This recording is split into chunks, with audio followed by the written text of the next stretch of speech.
Mashapaham Shravanamangalam Srimadaatatam Bhuvi Grinanti Ye Bhuridajana Om Shanti Shanti Shanti.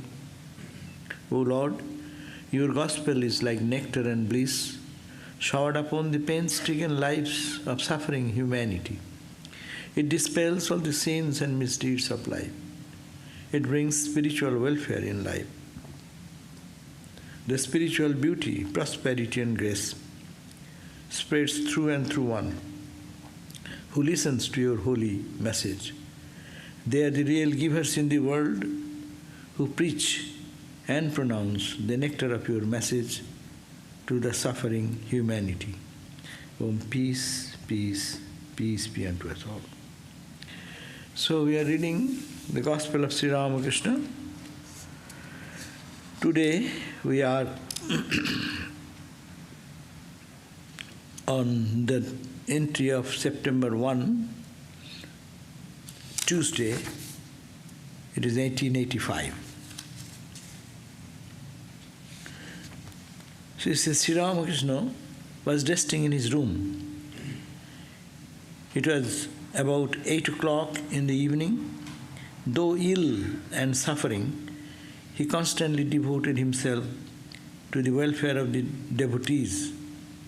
Sometimes he felt restless like a child, but the next moment he forgot all about his illness and became filled with ecstatic love of God.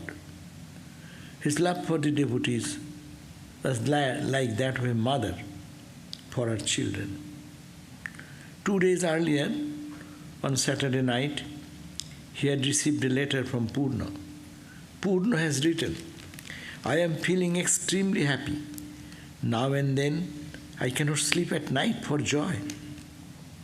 After hearing the letter, the master had remarked, "I feel thrilled to hear this. Even later on, he will be able to keep this bliss. Let me see the letter." Then Sri Ramakrishna had pressed the letter in the palm of his hand and said, "Generally I cannot touch letters, but this is a good letter." That same night, while the master was in the bed, he had suddenly become covered with perspiration. He had sat up in the bed saying, "It seems to me that I shall not recover from this illness." It had worried the devotees very much to hear this. The Holy Mother had come to the temple garden to wait on Sri Ramakrishna and was living in a room in the Nahavad. The devotees, with the exception of 1 or 2, were not aware of her presence. A woman devotee staying in the Holy Mother's had begun to pay frequent visits to Sri Ramakrishna in his room. After a few days, Sri Ramakrishna had said to her, "You have been here so many times, sometime. What will people think about it? You had better go home for a week or so." Sri Ramakrishna lay in a bed on his side with his back to the room. After dusk, Gangadhar and M arrived from Calcutta, and Gangadhar sat at the feet of the master, who was talking to M. "Master, 2 boys came here the other day. One of them was Subodh. He is Shankar Ghosh's grandson.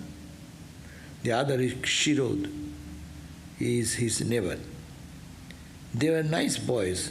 I told them I was ill and asked them to go to you for instruction. Please look after them a little."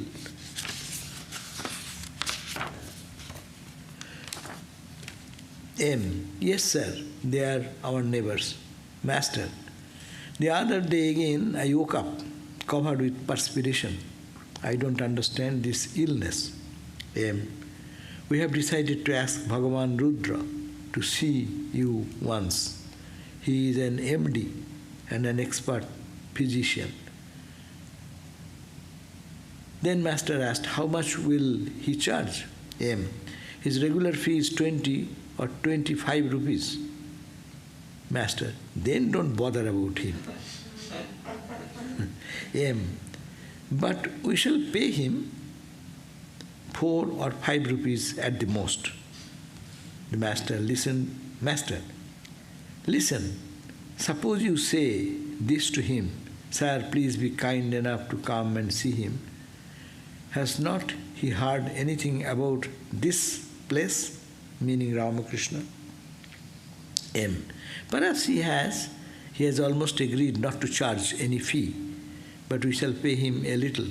If we do not do that, he will come again. Master said, ask Dr. Nitai to come. He is a good physician. But what will the doctors do, I wonder? They press my throat and make my illness worse. It was 9 o'clock in the evening. Sri Ramakrishna ate a little farina pudding and had no difficulty in swallowing it. He said to M cheerfully, I was able to eat a little.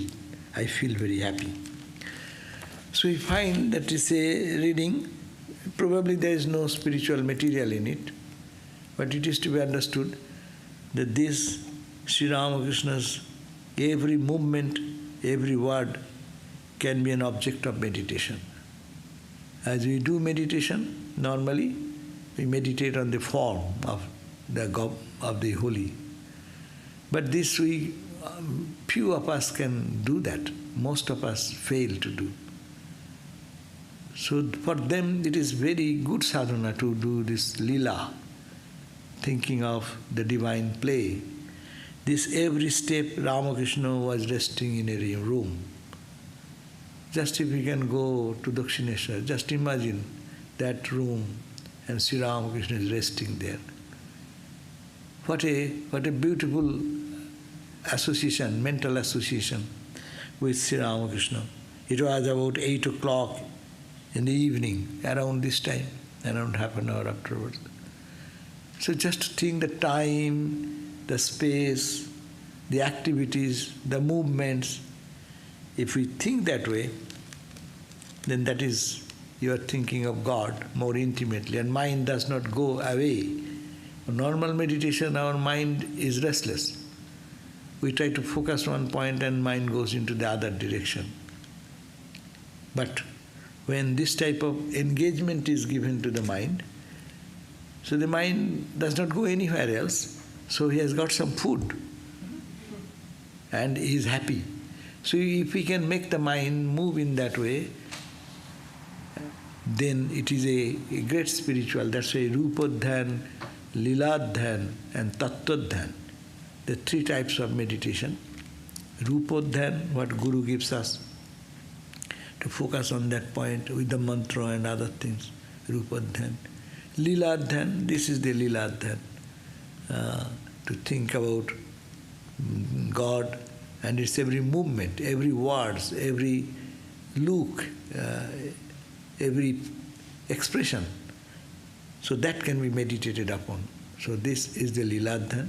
And Tattvadhyan is Vedantic way of thinking, that our real nature beyond body, mind, etc. So that way we can get benefit out of it, that we find that Sri Ramakrishna is suffering, he is ill, but still, as we read the description, to the welfare of the devotees, he is always constantly devoted himself to thinking of the welfare of the devotees. And sometimes he felt restless, for like a child.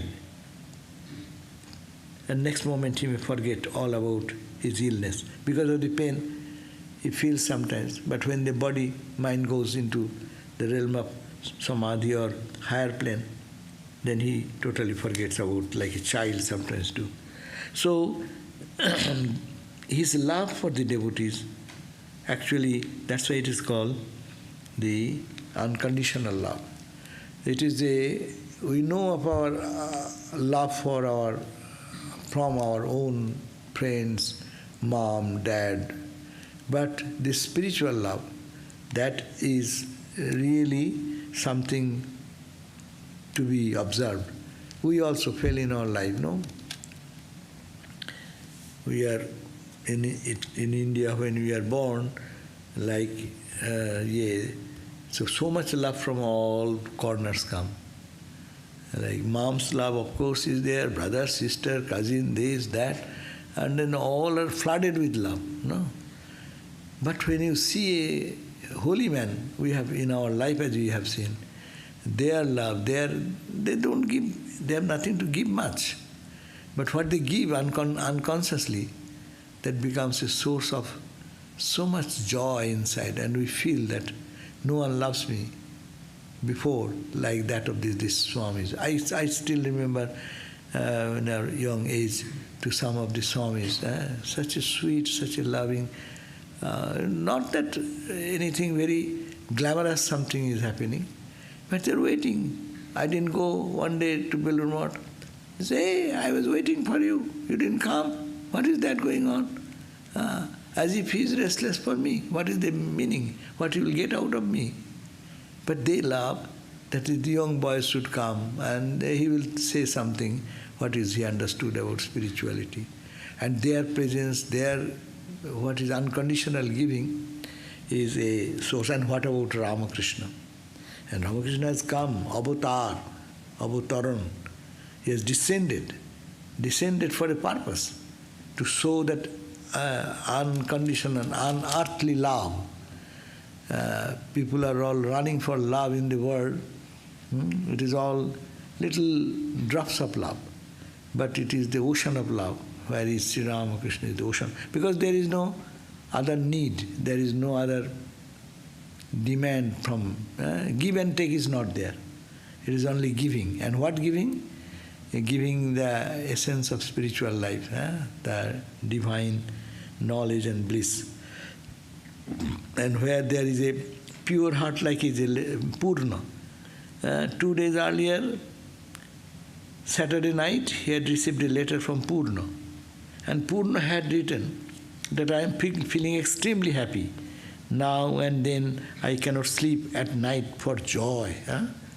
What a mental condition of that boy, no? What a pure state of mind.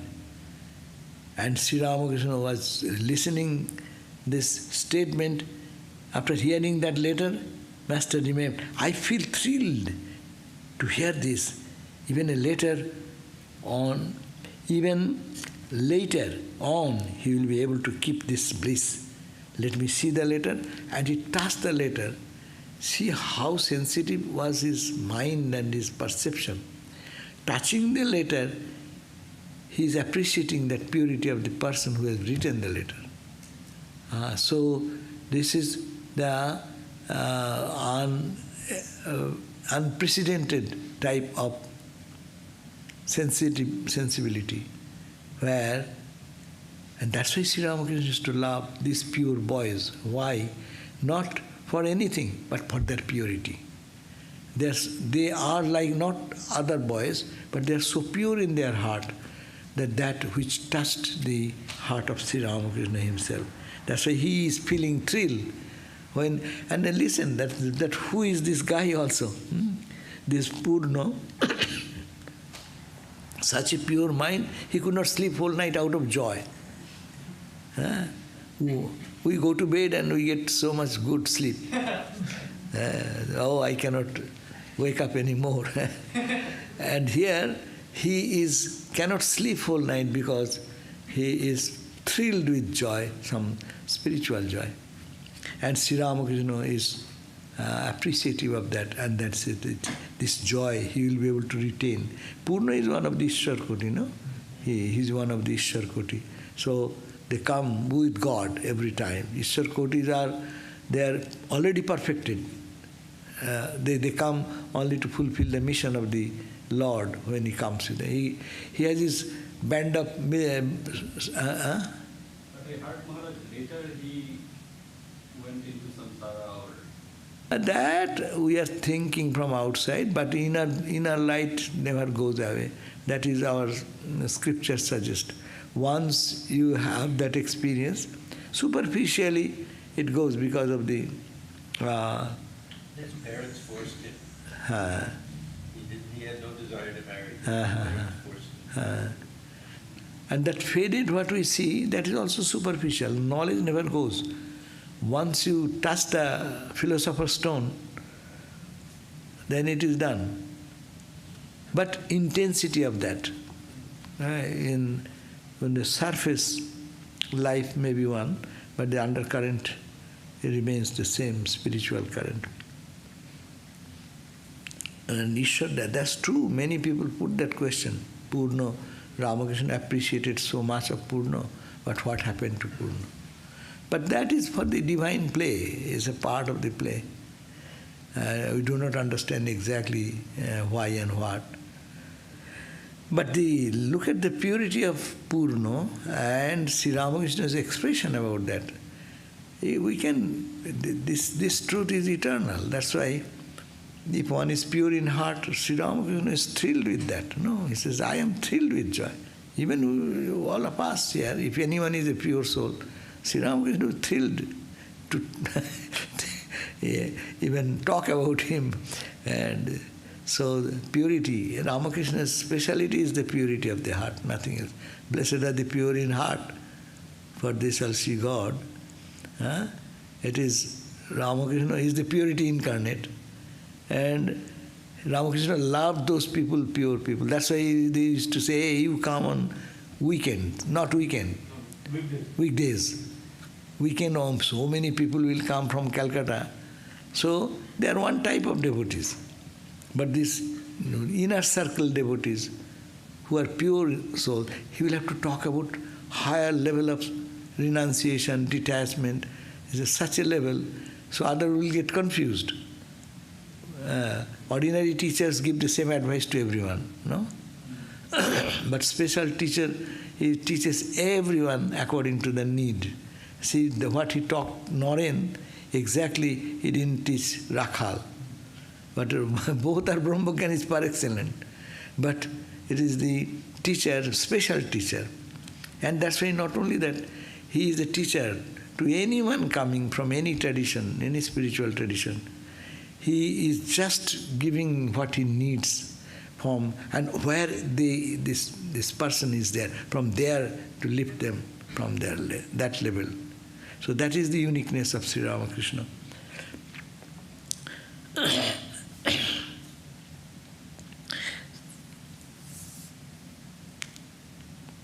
And Sri Ramakrishna says that two boys came here the other day. One of them was Subodh, his Shankar Ghosh's grandson, great-grandson. The other, Kshirod, he is the neighbor. They are nice boys. I told them I was ill and asked them to come, go. To you means the aim. And aim, he's saying that I cannot work with them, so he's giving aim the responsibility to look after them. So not only he is trying to help, when his physical body is not permitting that, he's asking aim to work on that. That means it's a conditional. We call love. What we call love in our material world, in our childhood, if someone gives me a present, one sweet, in our childhood used to say, oh, he loves me much. In the puja time, or like our Christmas time here, if someone gives some nice clothing, oh, he loves me more. No? That was our concept of love. But this concept of love is who opens the eyes of my ignorant eyes, opens that eye to the eye of knowledge. So giving the spiritual wisdom, that is. And that's why this teacher is called the guru, we specify, because all types of gifts are there. That's the highest gift. And aim was, whole life he did that. He said, what he said, that I have nothing to give, but I lived on the bank of the ocean, on the shore of the ocean. Anyone comes, I have some water, ocean water, and I give that. It's a little, that is the Sri Ramakrishna's message, what he got it, he used to give. And his whole life is really saturated with Sri Ramakrishna, nothing else. Ramakrishna was about to take his bath on Tuesday, the next September 1. But with oil and a devotee was rubbing his body with oil on the veranda south of the room. Master Moshe has given such vivid description, just we can visualize the particular spot even. That Sri Ramakrishna was about to take his bath, a devotee was rubbing, a devotee mostly is aim. A devotee, so many nicknames he used to say, so that hide himself. So body with oil on the veranda south of the room. Aim came there, no, then it is not aim. Aim came there after finishing his bath in the Ganges and saluted the master. After bathing, Sri Ramakrishna wrapped himself in a towel and with folded hands saluted the deities in the temples from afar. He could not go to the temples because of his illness. We could understand how much sick he became by that time. But he could not go to the Kali temple, was staying in the Dakshineshwara room itself. It was a sacred Janmashtami day, the birthday of Krishna. Ram and other devotees had brought new clothes for Sri Ramakrishna. Ramakrishna put them on and looked charming. Again he saluted the deities, because it's a customary. You get a new clothing, and then you salute the Lord first. Gopala's ma brought her Gopala some food that she had prepared at her home at Kamarhati. She said to the master sorrowfully, "But you won't eat any of it." So Gopala's ma used to look upon Ramakrishna as Gopal, no? And Ramakrishna is also behave like Gopala. He will be just begging like that, no? A total transformation. At the devotee's mind, he became the ideal of the devotee's chosen deity, chosen ideal. And then said, "I brought something, but you cannot eat this because your throat will not permit you." Master said, "You see, I am ill, Gopala's ma. That's my bad luck. Please take a little in your hand at least. Master, please give me your blessings." See, here he is behaving like a child, no? He is asking blessings from Gopala's ma. Then give me the little of your blessings. A devotee brought some sugar candy. Gopala's ma said, "Let me take it to the Holy Mother in the Nahavat." The master said, No, keep it here. I give sweets to the devotees. Who wants to send a messenger 100 times to the Nahavat for sugar candy? Let it be kept here. All little tidbit things also. Somebody brought some sugar candy, and naturally Gopala's ma said, "Okay, let it go to the Holy Mother in Nahavat." They said, no, when devotees come, I'll have to give. Who will send for this sugar candy again? It seems that's the uniqueness of Sri Ramakrishna. So human, at the same time so unearthly.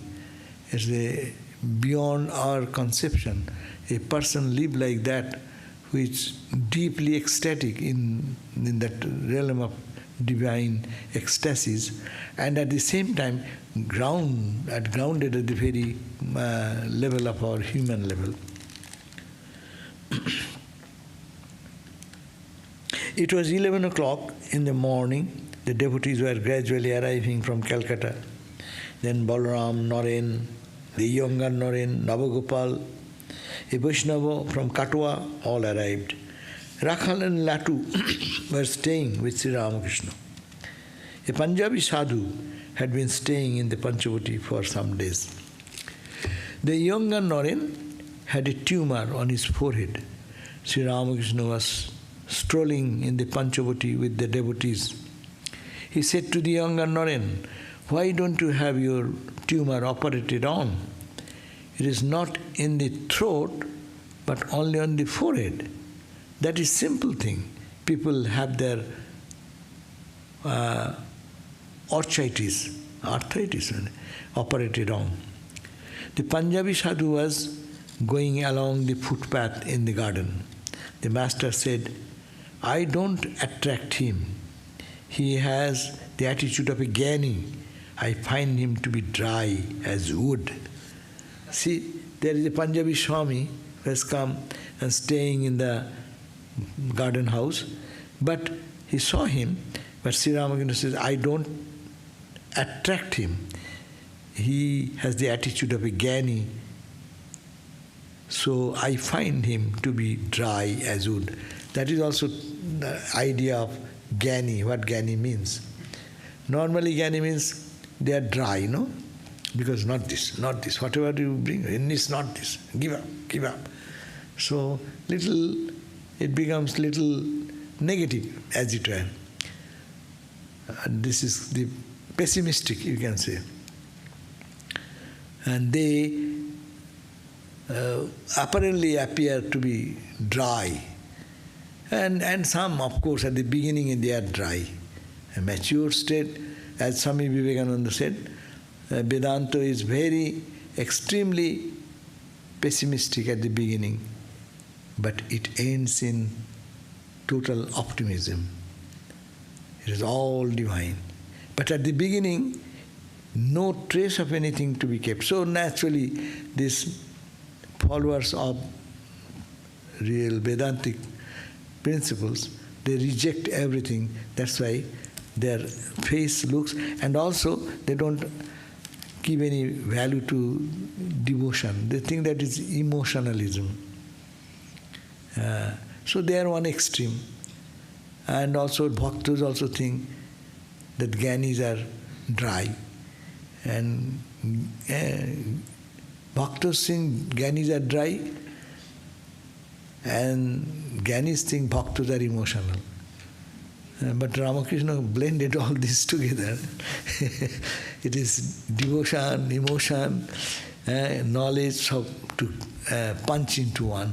So that is the model of Ramakrishna model. Jnana, Karma, Yoga, Bhakti. So that ideal, Sri Ramakrishna has it's called there's a mold, the Ramakrishna mold. Ramakrishna mold, that was the tradition, one way traffic. Jnana is Jnana, day and night doing like that. I went one time to Himalayas, Uttarkasi, and there was Swami Shuhitanandaji was that time in the Uttarkasi also. I'm talking about how many, 40, 50 years ago. So, and then we wanted to go. Swami said that let us go to see some sadhus here. So we went to see a sadhu, to Vedanta sadhu. He has a Punjab, and body is from Punjab, big body, and almost with only one loincloth only, sitting in a rock. And then, so Maharaj went, we together went, and then we saluted and said, Swami, kuch to bataiye, please tell us something. And he says, he started saying, Suraj nahi hai, Chandrama nahi hai. I said, not the sun, not the moon, not the ground, not this, not this. As long as he sat there, he started continually saying, not this, not this, not this. That's finished. That was the thing what he wanted to say, and we sat there for quite a long time. He stops. Again he says, not this, not this, not this, not this. That is his sadhana, and that is the end of his one-pointed practice. And then we went to another sadhu. He was a very devotional. People say he's a knower of truth, but he is a very devoted person, bhakti. So we went there. She was like our Shantananda Swami. We met Swami Shantananda Maharaj, a mother's disciple. So he was exactly like that. So sweet, so soft, and as if filled with love, and always saying, love God, this is nothing but loving God is the highest path, and plunge into it, dive into it, exactly like what Sri Ramakrishna's teachings are there. So and you see that bhaktas are little, what do you call, lovely looking.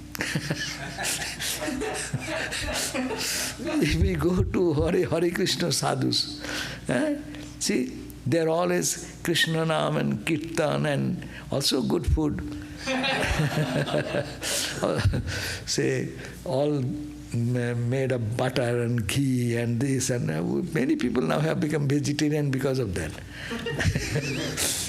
Because you go to the Hare Krishna temple area, and there is a Govindo, what you call Govindo restaurant or what they call, and they every day all over the world, they at least 1 million, more than 1 million people they serve.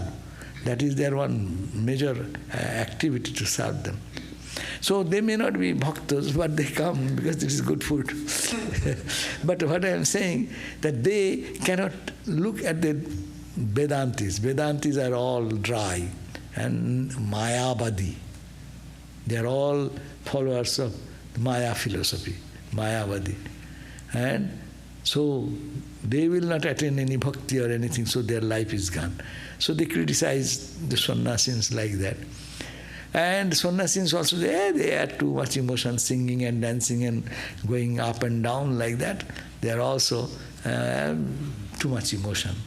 But balance is the question. Anyhow, so then Sri Ramakrishna said, I am not attracted to them, but I don't attract him because he is in the path of jnana and is dry as wood. Dry as wood. Nira satturu varo purato bhati. Suskam kashtam. Better to say sustam kashtam. Sugno kat. There is no juice in it, no sap in it. So Sri Ramakrishna and his devotees returned to the master's room then, and the conversation turned to Syamapada Bhattacharya. Ram Balaram said, Syamapada said, when he, means the master, placed his foot on Narendra's chest, Narendra went into bhava, but I did not have that experience. Master, shall I tell you the truth about it? It is very difficult to gather the dispersed mind when it is attached to lust and gold. The Pandit told me he was called upon to act as arbiter to settle people's quarrels. Besides, he has to worry about his children. But the minds of Narendra and other youngsters are not scattered like that.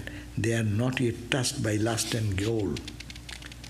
So, that is the reason. Say that Syamapada said that Sri Ramakrishna's touch gave Narendra the ecstatic revelation and experience. But for me, it didn't work like that. So, what is the reason? Sri Ramakrishna gave the response. Because Naren was pure in heart, so his little touch of that high spiritual touch have kindled the spirit inside and took him into the ecstatic state. That means, example is a good conductor, bad conductor, no? So electricity will pass much. You cannot blame the electricity for that. But it is the conductor should be a good conductor. So Narendra is a good conductor. And that's why Swamiji used to say so much about, Thakur used to say so much about Naren. But when it does not work in other place, it is not of the power, but for the ability to grasp that. And we know the 1st of January when Ramakrishna touched, so Vaikuntha, when he was touched, Ramakrishna did the same thing.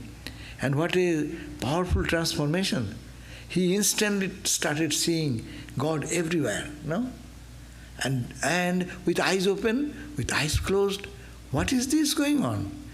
That means he has certainly some power, and Ramakrishna has, maybe that day was Kalpataru, so giving that way, but he has the capacity to do that. But that's why After some time we find that 2-3 days he has to come back and said, it is enough for me, please take it back. I cannot manage this. Because day and night to see God everywhere, how will you eat? How will you sleep? How will you do your day-to-day activities? Then why do you say that is the goal of life? That's why goal of life is true, but to retain that type of experience, one needs to do tremendous spiritual practice. That's why sadhana is very important. Why this Ramakrishna order emphasizes more on practice, regular practice. In most of the idea in the religious life, our Swami Sahananda Maharaj used to say that who is a religious member of the church? Who is a member of the church? So if he comes at least one day in 365 days in the church, then he will be considered as a member. That means that's enough for spirituality. Minimum, at least I went one day into the church. And others also come at Sunday lecture, 1 hour sermon, and then go back. But no, it is every day, morning, not one time, 3 times, 3 times to 5 times. Before you go to bed, do this and run on whole day, repeat the mantra. Why so much emphasis? Raja Maharaj, you read every page of him, he's emphasizing that practice. Otherwise, we will not be able to retain. Even someone gives. Once I asked one Swami, so Swami, you got so much from the senior Mahapurush Maharaj. Someone I asked for Maharaj. You got all this, so give us little something so that he was joking with me before. And as soon as he said, he became grave. I said, my God, what happened now? He said, I can give. Can you hold? Then I said, what? I didn't say anything more. Because even if someone gives, যদিও গানে আছে দরিদ্রে পাইলে রতন সে কি অযতনে রাখে, that's true, কিন্তু you have to get the wealth, but to absorb that, to assimilate that. Spirituality is assimilation. In every pore of our body, that assimilation will show a result of joy, bliss everywhere. So how to hold that? That's why spiritual practice is so important in the tradition. And Ramakrishna himself as an example par excellence, that nothing can be achieved without intense spiritual practice. And Naren is ready because he is Saptarshi Rishi. Because he is, as Ramakrishna said, he is adept in meditation. From the very childhood, all the boys ran away and snake appeared. And he is still in deep contemplation. That he is born with that innate tendency. And he was in the 7th plane, what on Saptarshi Rishi? What he was doing? He was stepped into absorbed mood. And Ramakrishna had to go, take a child form and embrace his neck and whisper, hey, I am going, you have to come. Military general, you will be my military general, so I cannot fight alone. No, they need some soldiers and powerful people to disseminate their message. So he selected them. And what he did, he has so much steeped into samadhi by the loving touch of the divine. He opened the eyes a little bit, as the description goes. He didn't say even. He was not that moved to say anything. That didn't come that far. With the eyes open and nodded. And that was Ramakrishna's purpose is done. He has called, hey, call, I am here. And that's why he said, when I saw a light from Benares to Calcutta, I thought that that same power has come up. So this is an extraordinary incident, and he can hold this spirituality by his very innate power, innate nature. That's why There is no second example where Ramakrishna praised so much about any of his disciples than Sri Swami Vivekananda. And anyone talking anything about Naren, he will be, "Sir, rascal, I will not see your face if you say again Naren." Why? It is not, people used to think, that's why people used to think that, oh, because Naren looks very nice and young boy, that's why he's attracted to that. So, they don't understand the spiritual background and spiritual love. As Thakur said, no? One hemp smoker, how they love another hemp smoker. They don't know each other. But two hemp smokers, when they join together, they forget the whole world.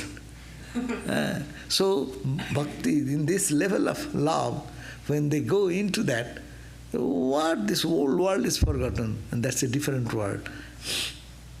So Naren went into, when the master pressed his foot on Narendra's chest, Naren went into bhava. But I don't have the experience. And that's why Sri Ramakrishna said, "Shall I tell you the truth? It is very difficult to gather the dispersed mind when it is attached to lust and gold." Ordinary people, we are attracted to the normal mundane things of life. Therefore, when God's grace comes, we don't feel that. Ramakrishna's example is very important. God's grace is not that it is not here and it will come to me. The Lord's grace is there, but I am not open to that. Say on the river, the bridge is already there. So it is the sail to unfurl.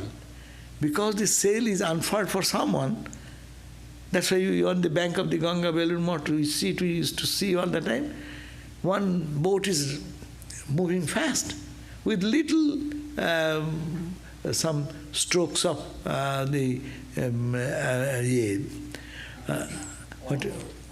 warp. So, but those who are not, their boat is running slow. We cannot blame the wind for that. So I give you another example. Suppose there is a fan, it is a hot summer, and I am sitting far away, I am saying, oh, the fan is useless, fan is not giving. And the fan is rotating and is giving his job, he is doing his job. But I am to come to near the fan to get that. But that's the spiritual sadhana, to come close, to feel that grace. So that grace is not that it will dawn one day. It is here. I am not in a position to accept it. I cannot absorb that in my life. So that's why it is very difficult to gather. The mind is dispersed, but mind is concentrated in God. That is the quality of a spiritual personality. Therefore, the Pandit told me that he was called upon to act, and this Pandit you are talking about, he is an arbitrator settling the court case. That means they are engaged in, mind is engaged in some mundane things, too many. Therefore, that mind cannot catch the grace which is even given to. Besides, he has worries about the family, children, etc. But the mind of Naren and other youngsters are not scattered at all like that. They are not yet touched by this whole lust and greed. But Samapada is a grand person. But I appreciate him. He is a great person. He has love for God also. But there is difference between Naren and him. The Vaishnava from Katwa began to ask Sri Ramakrishna some questions. He was squint-eyed. Vaishnava, sir, is a man born again? The master. It is said that the Gita, that a man is reborn with those tendencies that are in his mind at the time of his death. So the king Bharata thought of his deer at the time of death and was reborn as deer. Vaishnava, I could believe in rebirth only if an eyewitness told me about it. eyewitness to say that yes, man is reborn. He saw that this man was here, he died and he became like this. Sri Ramakrishna's answer is good. That is the style of ancient sages also. You put a question, they don't say directly the response. Sometimes say, oh, I heard this story from this sage said like that. So Sri Ramakrishna transferred it to Krishna. Then the Bhagavad Gita, it has been said that man are born with the tendencies that are in his mind at the time of death, last thought. That's why last thought is so important in our spiritual life. That's why we do japa and meditation. And what is the good job for a friend when someone is dying? Not to bring all these worldly talks, but to help him to think of his chosen ideal. That's why the mantra, or singing some songs, or reading some Bhagavad Gita, or some Upanishadic verses, and this type of thing which will ignite in that person that spiritual fervor, which whole life may have practiced, but last time what happens, we have no control over our mind. Now we can control. I have some anger, I can just anyhow suppress, but sometimes we fail. All the time we fail. But still we can try to do some effort, no? But at the point of death, I have no control. What mind will bring out of the old, all the, what is called the resultant effect of our all thoughts? Huh? So, mind will just be overwhelmed with that thought. And that thought will carry, that is the trajectory for the next life. Only one thought. This is dangerous, no? If we look at our rebirth theory, then be careful what you think. Because last thought what will be, that's a risky thing. If it becomes God, then saved. If it is a deer, he will be a deer. If we love a cat, then it will be a cat.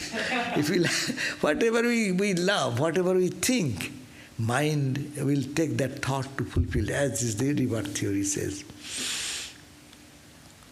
And Vaishnava says that I will believe if I only can find an eyewitness. Master, I don't know about that, my dear sir. I cannot cure my own loneliness, and you ask me to tell you what happens after death. Huh? He escaped the question itself.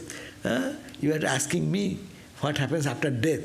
I do not know of my cure of my this, which may happen or not happen in this life, and you are asking me afterlife. What you are talking about only shows your petty mind. Try to cultivate love of God. See, Ramakrishna will understand nothing. Whatever you say, he will turn into aim also. In those days of freedom fighting, freedom fighters movement is going on, so many contrary thoughts are going on. But anyone goes to aim and raises any issue, he will roundabout way bring it to Ramakrishna and then start talking about Sri Ramakrishna. So this is the orientation of the mind. So we should have to learn like that. In the world we live, so many thoughts will come, so many ideas will come, so many contradictory actions going on around. But we should train our mind to just come back to the source. So that is, here he is talking. That is petty mind. Try to cultivate love for God. You are born as a human being only to attain divine love. You have come to the orchard to eat mangoes. What need is there of knowing how many thousands of branches and millions of leaves there are in the orchard? To bother about what happens after death, how silly. See, for Sri Ramakrishna, even to understand whether there is life after death or not is unnecessary. Rather use your time now to develop love for God, to pray to God, to meditate on God. So his example is that. time is short, don't spend your time in useless. Even in spiritual matter, talking about philosophy and this and that whole life, people spend time. Sri Ramakrishna is not enthusiast about that. It may be needed for some people, but those who need immediate release from the suffering and bondage of life, they should have to pay attention to how to grow love for God, how to develop devotion for Him, and how to practice, intensify our spiritual practice. Then Girish arrived in a carriage with one or two of the friends. He was drunk, as it is. He was weeping as he entered the room. He wept as he placed his head on the feet of Ramakrishna. Ramakrishna affectionately patted him on the back. He said to a devotee, "Prepare a smoke for him." Girish raised his head and said with folded hands, "You alone are the perfect Brahman. If that is not so, then everything is false. It is such a pity that I could not be of any service to you." He uttered these words with a tenderness that made several devotees weep. That is why he called Girish's bhakti. He is drunk, fully drunk.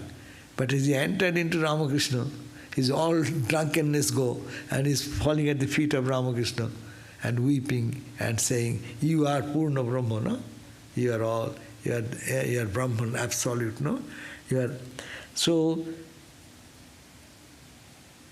Girish then continued, "O Lord, please grant me the boon that I may serve you for a year. Who cares for salvation? One finds it everywhere. I spit on it. Please tell me that you will accept my service for 1 year." Master, people around here are not good. Some may criticize you. Girish, I don't care. Please tell. Master, all right, you may serve me when I go to your house. Girish, no, it is not that. I want to serve you here. Girish was insistent. The master said, "Well, that depends on God's will." Referring to the master's throat trouble, Girish said, "Please say, let it be cured." "All right, I shall thrash it out. Kali, Kali." Master said, "You will hurt me." Girish said, "Oh, throat, be cured." He blows at the throat like an exorcist. "Are you not all right? If you are not cured by this time, you certainly will be if I have any devotion to your feet. Say that you are cured." Master sharply, "Leave me alone. I can say all those things. I can't ask the Divine Mother to cure my illness." "All right, I shall be cured if it is the will of God." Then Girish said, "You are trying to fool me. All depends on your will." Master, "Shame. Never say that again. I look on myself as a devotee of Krishna, not as Krishna himself. You may think as you like. You may look on your Guru as God. Nevertheless, it is wrong to talk as you are talking. You must not talk that way again." But Girish said, "Please say you will be cured." Master, "Very well, if that pleases you." Girish was still under the influence of drink. Now and then he said to Sri Ramakrishna, "Well, sir, how is it that you are not born this time with your celestial beauty?" A few moments later he said, "I see this time it will be the salvation of Bengal." A devotee said to himself, "Why Bengal alone? It will be the salvation of the whole world." So we find a very beautiful discussion here. Girish's faith and Girish's love for Krishna, Sri Ramakrishna. Girish wants in the drunk mood, but he wants that Sri Ramakrishna will be cured, and he wants that Ramakrishna can do it if he wants. So he's pressurizing him. Say you will be cured. You will have to do it. And then at least I will serve you here and this. But Sri Ramakrishna is always just trying to avoid that type of. And he said, I don't know, if mother wants, it will happen. God willing, it will happen. Making it sure that it is all depending on God. That means she is not willing. But here we find that Girish's intense love for Sri Ramakrishna and faith in Sri Ramakrishna and Ramakrishna's grace also, which has changed Girish himself in his life. So we can end here. This Girish, discussion of Girish continues also further. So, one question is there. Om Shanti Shanti Shanti Harihi Om Tat Sat Sri Ramakrishna Arpanam Astu. Tomorrow will be our great opportunity to hear from Swami Atmagyananandaji, who has come from Washington DC. So don't miss it tomorrow evening 7:30. If you cannot come in person, at least be online. So his topic is preparing the heart for devotion. Preparing the heart for devotion. Okay, now we shall have some question online somebody has put. How to harmonize internal renunciation and external karma yoga? Internal renunciation and external karma yoga. That does mean we have to harmonize the internal renunciation and external karma yoga. I think both are the same, is it not? If it is internal renunciation, his mind is not attached to anything, that is the outcome which comes in a karma. And we call karma yoga. Karma yoga is that you do the karma and no attachment. That we was talking about this in the noontime, that Swami was talking, that detachment, no? How it comes. Detachment means attachment. Detachment to one thing is attachment to another thing. So here, whole renunciation does not mean you renounce God. We don't renounce God. Rather, we renounce which is non-God. For non-God, what is non-God? Vedanta, there is no non-God. Everything is divine. Everything is Satchidananda. But not for me. I don't see God anywhere. For that reason you say, you detach, you detach, you detach. And love God, detach it. Ishavashyam idagam sarvam jatkincha jagatyam jagat teno tyaktena bhunjita. You enjoy by renouncing. Hey, what is this word? I renounce and enjoy. Or if I give away, where is the joy? I hold on, then I get the joy. That's a wrong concept. Holding on creates all suffering and all misery. And let go gives us all joy and freedom. But we understand it wrongly, that holding on to anything we hold on becomes a source of our suffering and difficulties. Holding on, just river, flowing river, just be in the flow. The Swami was telling very nicely this noontime, Swami Anubhavananda, who came here just for visiting us. So be in the flow. Just do your things, hands off. Let things come, whatever it comes. Why to be so much worried? Why to be tense? Because I want this way. And if it is not done, then I get upset, I get mad, I reactionary. So all these things will happen. But want to be free from all this, so we should renounce. That is the renunciation. Renunciation of attachment. Renunciation of ego. Me and mine idea. Ahamidam, mamaidam. This idea of aham and mama. So, how to get out of that? An external karma yoga. Karma yoga means like that. We do your karma. Karmani evo adhikaraste ma phaleshu kadachana. This is also wrongly understood. Ma phaleshu kadachana, fall will not come. If I do a good job, good result will not come. You will come. But why are you hankering for that? If it comes, it will come spontaneously.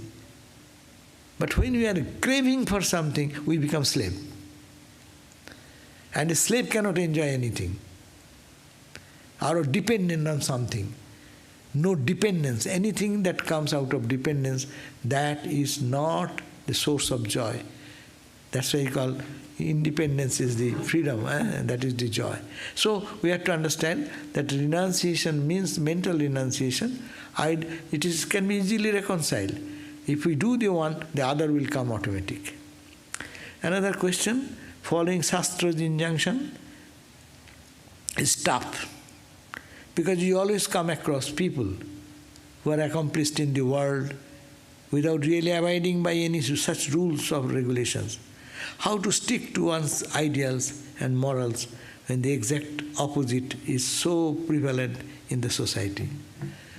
That's true. Question is that society, how to stick on to one's ideal and morals when the exact opposite is so prevalent in the society. We have to understand the philosophy of Vedanta and philosophy of life. The whole world is a mixture of the three gunas, sattva, rajas and tamas. How do you expect that everyone will be sattvika? Then the play will not go on. It cannot be all tamas, it cannot be all rajas, it cannot be all sattva. It should be a mixture. I give the example, suppose 10, 20 friends, they thought that we will do a movie, or not movie, a theatrical performance. We are all friends, we will be all participating in a theatrical performance. Okay, then what you do? All the 20 friends of you, just go in the dais and all sit for meditation, 1 hour. Is that the way the people will enjoy your drama? It is called the lila. If you want to be in the world, then you have to see the differences, and this emotion should be there. You are all friends, but someone will come with a dagger to chase one, and he will run away. Then it is a drama. So sattvika world is in sonar pathor bati. Pathor bati made of sona, gold, is just a word. So similarly, the world with no imperfection or imperfection. Why imperfection? This question does not arise. You have to be in the movie or in the theater. Someone is very meditative, someone will play a good role, someone will be drunk role, someone will be a drug role, someone will be with a gun in hand, one will be evil character, one will be good character. That's why the drama. So it is said that God's play is going on. So what is our business? We cannot change the world. Well, let us take, for example, it is God's created this way. But it is my problem that I want to be not to be entangled into this situation. So what shall we do? We shall do whatever the great people, Ramakrishna, Buddha, Shankara, what they have taught us. We'll follow their path. They have escaped the troubles of life, and we can escape that. So that is our spiritual journey. And if that journey is not there, if the opposition is not there, where is the success? If there is only one student in a class, I am the first boy. It matters little to say I am the first boy. There is only one boy. So the competition is there, 2 are there, 3 are there, 4 are there. There is a competition. So in this world, we will have to have this multiplicity. And that is our spiritual strength, how we can overcome that.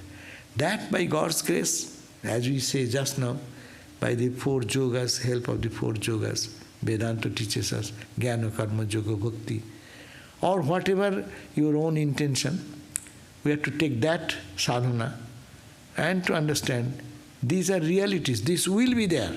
But these are realities to an ignorant mind. If I get illumined tomorrow, I will say like Shankara, Kaggatam kenavanitam kutralinam idam jagat varinaiva maya drishtam nastikim hotadbhutam. We'll say, I will say the same thing. I am Vishnu, I am Brahma, I will say that. As in the Vivekachudamani, go and at the end and see, or Astavakra and other areas. I am Brahma, I am Vishnu, I am the Lord. Who is that I? Not this petty I. This petty I should die. Kill the petty I first. Then talk about that big I. And that big I, when you touch the real big I, and there is a process to reach that real I, by devotion, by knowledge, by karma, by dhyana, whatever. When you reach that goal, then these problems are all enjoyable. God playing with God. All the waves are playing fun with each other. But ignorant will see that one wave is dashing upon the other wave and killing them. But a real person of wisdom will say, oh, all the fun of the waves are going on. No? Because it's all water, it is all ocean, it is all Satchidananda. Satchidananda with name and form are fighting with each other, loving with each other, hating with each other, killing each other. All this play is going on. That's why when we are really in dualistic language, you say, where is God? What is going on in Ukraine? What is doing in Afghanistan? What is going on here? Yes, true. That is true. But from our perspective, that is bad. Because we have to go from tamas to rajas to sattva. But who has crossed this sattva quality, he'll say it's all fun, God playing with God. No one is killed. As Arjuna said, Arjuna was given the advice by Krishna. Who kills whom? The slayer and the slain are the same. So in every existence, that one reality there. So if that is to be understood, that is the culmination. So we'll have to, how to stick on to the ideals means we have to think of this ideal again and again. The truth is that there is one absolute truth. There is nothing, two or many are all ignorant, action of the ignorance. So, and morals, and ideals and morals, when exactly opposite things are going on, it's a tamas expression of the truth, sattva expression of the truth. As I give the example, you start the engine, but you put the gear in the front, car moves this way. Your back gear, and you start, what will go? It will hit something in the back. Don't blame the engine. It is the same spiritual energy. It's directed rightly or wrongly. So we have to correct our attitude and do our things in a proper way so that it leads us and takes us beyond the problems of life and duality. So thank you all. Anything more? No. Maharaj, Hridaya is asking Thakur for experiences. Thakur says, no, experiences are not important. So I'm wondering, is he saying that because Hridaya, of course, can't hold those experiences? Or is he saying it because he's saying, yes, experiences can increase my bhakti, but I don't need to have experiences to love God. Or any experience, it's vritti jnana, not swarupa jnana. So is he saying that, whether you're a jnani or a bhakta, we should not be interested in experiences or hankering after them? Experience means here probably we are always experience. When you say experience, this still duality is there. Oh. I am there, one experience is happening, and due to some type of action, meditation, prayer or something. So Triputi is still there. The observer observed and the means of observe. When that three will be united, who will experience whom? That language we experience, word will then be gone. So that is the sense probably. Experience, that's why Vedanta does not believe in much of that experience or in simple language vision and experiences. No. That's why Ramakrishna said, not according to your Vedanta. That which is Rama, that which is Krishna. He is Ramakrishna. But you don't bring Vedanta. In the absolute Vedanta, there is no Rama, there is no Krishna. They are also manifestation in duality. Maybe the highest manifestation, biggest manifestation, but it's a manifestation. So experience, when you say, the three things come, one experiencer, and another thing to experience, and this connection, how it links together. So similarly, in the point of realization, when one goes to that state of reality, so nobody can say, I experienced it. But they say when they come down again into the level of ego. I think that probably the sense here. It's na pramata, na pranayam. Anubhava matram brahma. So that experiencing, that, not experience or experience. But Anubhava matram, that who says that? After they come down. You cannot say that. There who will say? The person who says he is not there, and the experiencing things are not there. So it is beyond all. Now, among manasa gocharam, that's why the scripture suggests it is a state beyond mind, speech, and expression. So I shouldn't care then. If anything happens, any experience, I should just forget about it, push on. That's why it is said, don't get stuck with your experience. People say that, oh, I had a good dream. Good dream is good. But don't get stuck there, it's nothing. You have some vision. Oh, I got some vision. Okay, vision is vision. At a particular state of pure mind, you have seen something. Again, mind comes down the other way. So don't get so much elated with that. Move on, and go beyond mind. Impure mind, see we dream bad dreams. Mind, cluttered mind is showing that. Your pure mind is showing in that you are going to temple, you saw a holy man, you saw some divine images maybe. It's a good sign. But it is still in the level of the mind. It is nothing. Go. That's why Ramakrishna said, go, the katuri, the woodcutter. Egiye chalo, go forward. The ordinary firewood, then the sandalwood, then the silver mine, gold mine, silver mine, go on, endless. Brahman is endless, where it ends. Okay, thank you. Jai Ma. Om Shanti, Shanti, Shanti. So again, please, tomorrow, 7:30, please come. We have the special guest, Swami Atmagyanananda Swami. He is not a guest. He is a part of us. We are all part of Ramakrishna order. And then they say, we are part of this center, that center. These are all, in the infinite we divide our pockets. Jai Ma.